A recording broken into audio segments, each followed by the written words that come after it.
Bajas despacio dentro de una jaula de observación, el corazón golpeando, las cámaras grabando. Y entonces aparece un tiburón blanco enorme, cubierto de cicatrices, como si cargara las marcas de batallas antiguas. Recuerda esa imagen. Vas a entenderla al final. Hay un animal que aprendimos a temer antes de entenderlo. El tiburón blanco. La criatura que aparece en tu cabeza cuando alguien dice la palabra depredador. La que protagoniza los documentales y las pesadillas. La que lleva 16 millones de años cazando en estos mares sin que nada se atreva a tocarla. Durante generaciones nos enseñaron una sola cosa sobre él. Que un tiburón blanco adulto no tiene depredadores. Que es el final de la cadena. Lo que come y nunca es comido. A finales de 2003, frente a la costa de Australia Occidental, un equipo etiquetó a una hembra de tiburón blanco perfectamente sana, de unos 3 metros, y la soltó. 4 meses después, lo único que regresó fue la etiqueta. El animal no estaba. No había cuerpo, ni sangre, ni rastro de pelea. Solo un pequeño dispositivo varado en la arena, con un dato dentro que, según la ciencia de entonces, era simplemente imposible. Porque esa etiqueta había registrado el momento exacto en que algo se tragó a un tiburón blanco entero. Y durante años, nadie pudo decir qué. Hoy existe una respuesta. Pero te advierto una cosa. No es la que cierra el caso. Es la que lo vuelve a abrir. Si los misterios que casi nadie se atreve a contar hasta el final te generan curiosidad, quédate, porque esta historia no termina donde la dejaron los demás.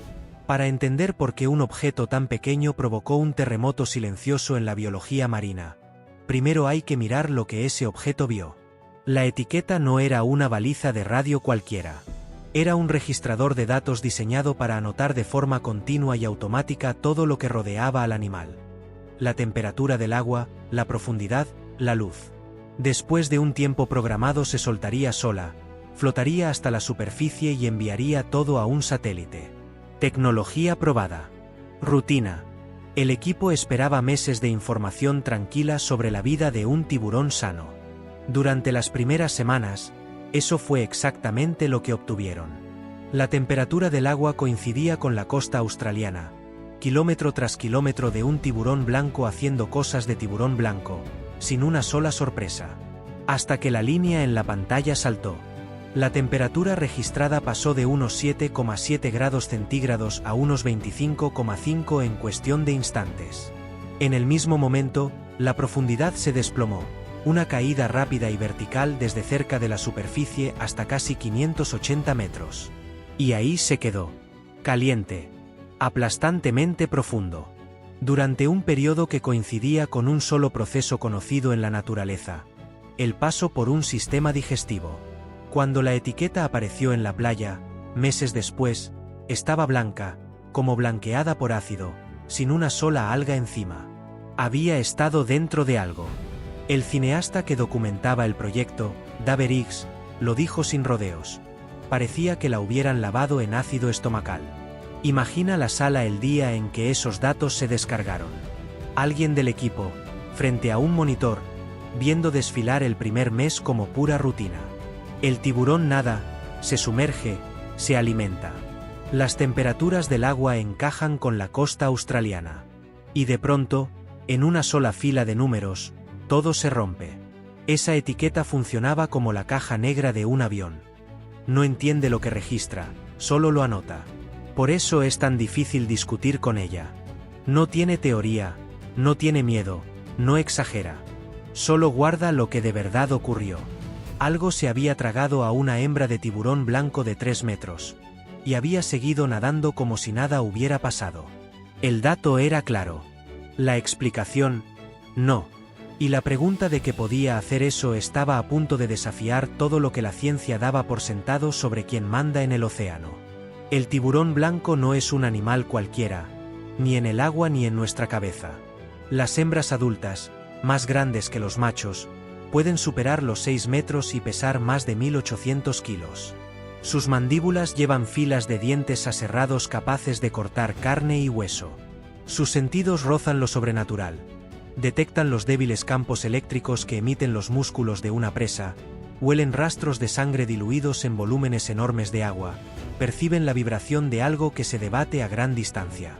Y llevan unos 16 millones de años haciéndolo, atravesando extinciones masivas mientras otras especies desaparecían por completo. Pero hay un detalle que casi nadie menciona, y conviene que lo retengas. El tiburón blanco es uno de los poquísimos peces de sangre caliente del planeta. No del todo, como nosotros, pero sí en parte. Gracias a una red de vasos sanguíneos entrelazados llamada rete mirabile, conserva el calor que generan sus propios músculos en lugar de perderlo en el agua fría. Eso le permite cazar en mares helados. Y hay una parte concreta de su cuerpo que se mantiene más caliente que cualquier otra. Recuérdalo. Va a importar. Ahora, la hembra de 2003. El equipo la había revisado con cuidado el día que la etiquetó. Fuerte, alimentándose con normalidad, sin parásitos, sin heridas, sin el menor signo de enfermedad. Estaba en ese punto brutal de su vida en que un tiburón blanco ya dejó atrás la etapa frágil de cría, pero todavía no termina de crecer. Rápido, experimentado y absolutamente letal, con décadas de crecimiento por delante. Un depredador ápice de manual al comienzo de lo que debía ser un reinado largo. Riggs y su equipo le habían puesto un nombre. La llamaban Alfa. Y la razón por la que la etiquetaron es la misma por la que seguir a un tiburón blanco salvaje es casi imposible. Recorren miles de kilómetros, desaparecen en profundidades a las que ningún buzo llegará jamás, y no salen a la superficie en el horario de nadie. Durante décadas, casi todo lo que supimos de ellos lo armamos con fragmentos. Un avistamiento aquí, el análisis de un estómago allá, un cadáver en una playa. La etiqueta era la forma de seguir a Alfa hacia la oscuridad y traer el registro de vuelta. Lo que el equipo no imaginaba es que ese registro iba a desarmar algo que los biólogos creían desde hacía generaciones. El dato que lo cambió todo fue la temperatura. Cuando la etiqueta saltó a 25,5 grados, casi con seguridad estaba leyendo la temperatura corporal de aquello que acababa de tragarla. Y ese único hecho eliminó al océano entero de golpe. La inmensa mayoría de las criaturas marinas son de sangre fría. Su cuerpo tiene la temperatura del agua. Un pez que se hubiera comido la etiqueta no habría producido ningún salto. Un calamar gigante, tampoco. Casi ningún tiburón lo haría. El culpable tenía que ser un animal de sangre caliente. Y eso reduce el océano, el hábitat más grande del planeta, a un puñado de sospechosos. Una rareza estadística. Así que la investigación fue, primero, hacia el asesino de tiburones más famoso del mar, la orca, y durante un tiempo, encajó a la perfección. Las orcas son uno de los poquísimos animales documentados matando tiburones blancos. En la costa de Sudáfrica, dos machos se hicieron tristemente célebres. Los llaman port y starboard, por la forma en que sus aletas dorsales se doblan, una hacia la izquierda y otra hacia la derecha. Esa pareja desarrolló un método repetible y casi quirúrgico. Voltean al tiburón para provocarle una parálisis temporal llamada inmovilidad tónica, le abren el vientre y le extraen el hígado con una precisión de cirujano. El hígado es todo el objetivo. Puede representar hasta un tercio del peso del tiburón, cargado de aceite y energía. Se llevan eso y dejan el resto. La prueba aparece una y otra vez en las playas sudafricanas. Enormes tiburones blancos casi intactos, con un corte limpio justo donde estaba el hígado. El efecto sobre los vivos es igual de dramático. Cuando las orcas entran en una zona, los tiburones blancos se van. Se ha observado una y otra vez. Tras un ataque reciente frente a Mosel Bay, los blancos desaparecieron de esas aguas durante unos 4 meses. En la Bahía Falsa, antes un santuario del tiburón blanco, la especie casi se esfumó desde 2017. No pelean. No se quedan a medir fuerzas. Huyen. Así de serio es, para el animal más temido del mar, que aparezca una orca. Las orcas viven en aguas australianas. Son de sangre caliente. Pueden matar a un tiburón blanco. El caso parecía cerrado antes de abrirse. Y entonces el equipo miró los detalles, y todo empezó a deshacerse en sus manos. Había 4 problemas, y cada uno era grave.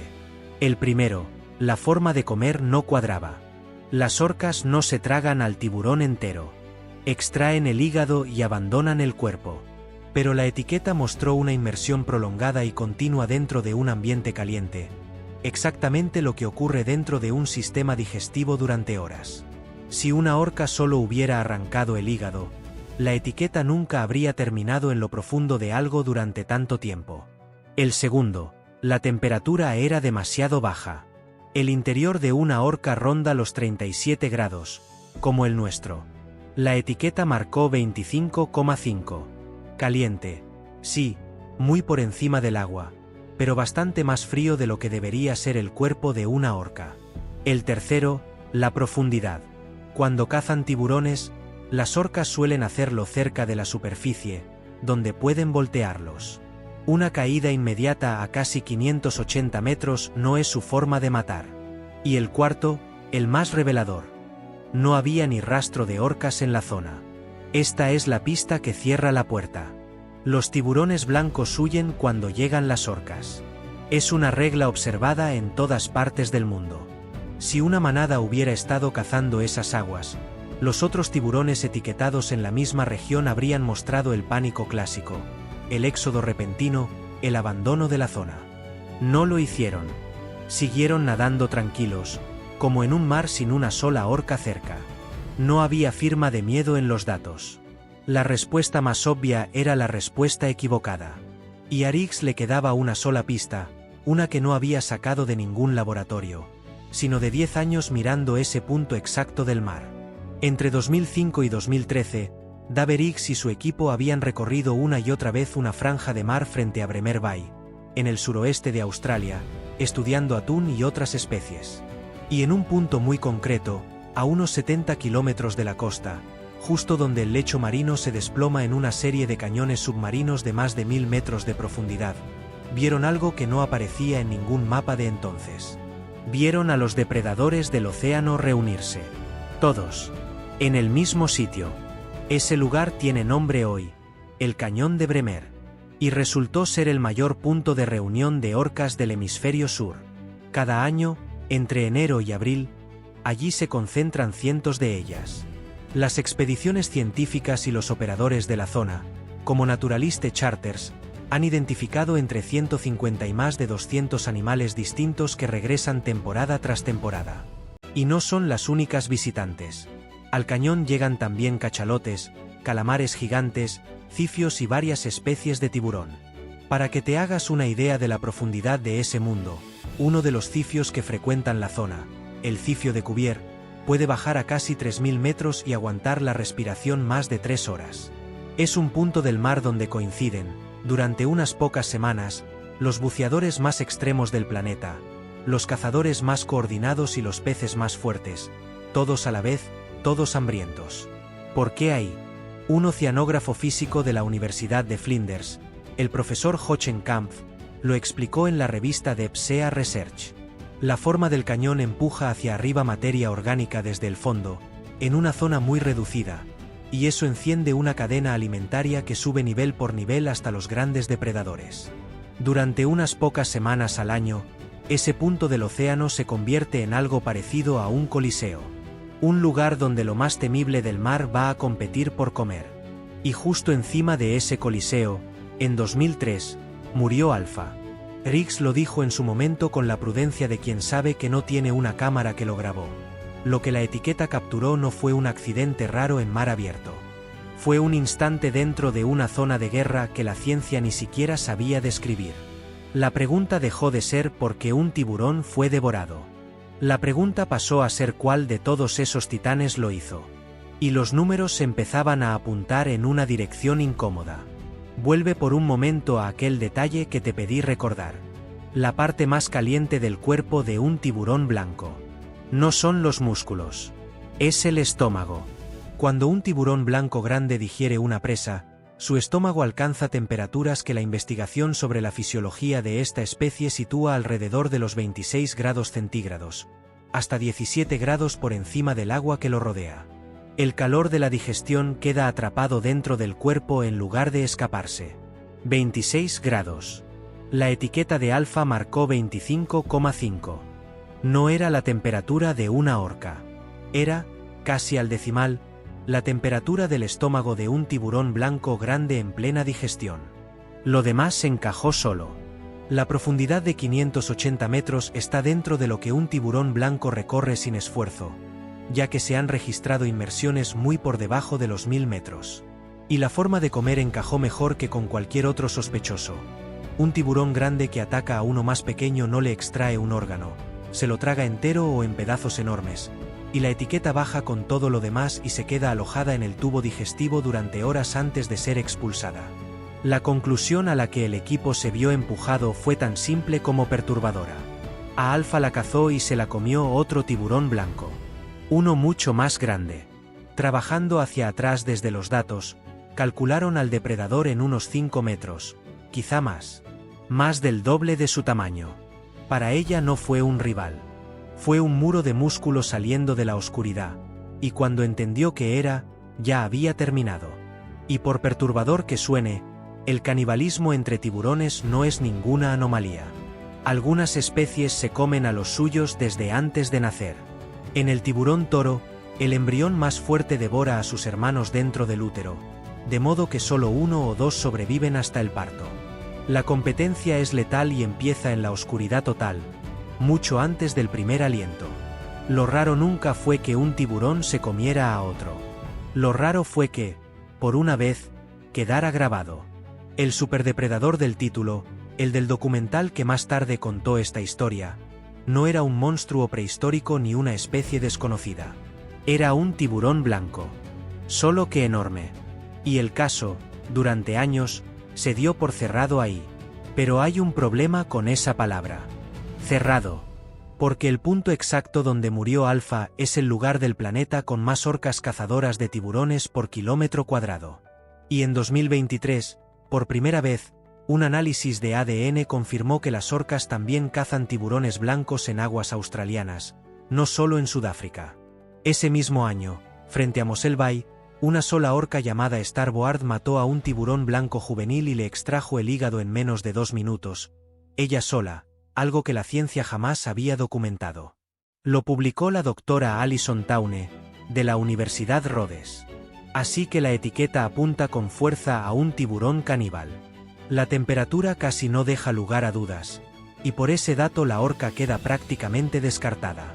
Y aún así, el lugar donde ocurrió guarda a los únicos otros animales capaces de hacerlo, con una conducta que en 2023 quedó confirmada también en Australia. Tenemos un veredicto basado en una huella térmica. Lo que no tenemos, 20 años después, es un solo testigo que viera al asesino. Y esa distancia, entre lo que la evidencia sugiere y lo que de verdad presenciamos, es justo donde empieza lo inquietante. Esto no reescribe toda la biología marina. Pero sí cambia una cosa muy concreta, y bastante incómoda. El océano no es la escalera ordenada que nos vendieron. No es un escalón sobre otro, con el ser humano arriba, el tiburón blanco justo debajo y todo lo demás en fila obediente. Es una red. Un mismo animal es depredador en un encuentro y presa en el siguiente. Una hembra de 3 metros es un depredador ápice indiscutible cuando caza focas. Esa misma hembra se convierte en comida en el instante en que un tiburón de 5 metros entra al agua. El título de ápice no es un trono. Es una circunstancia.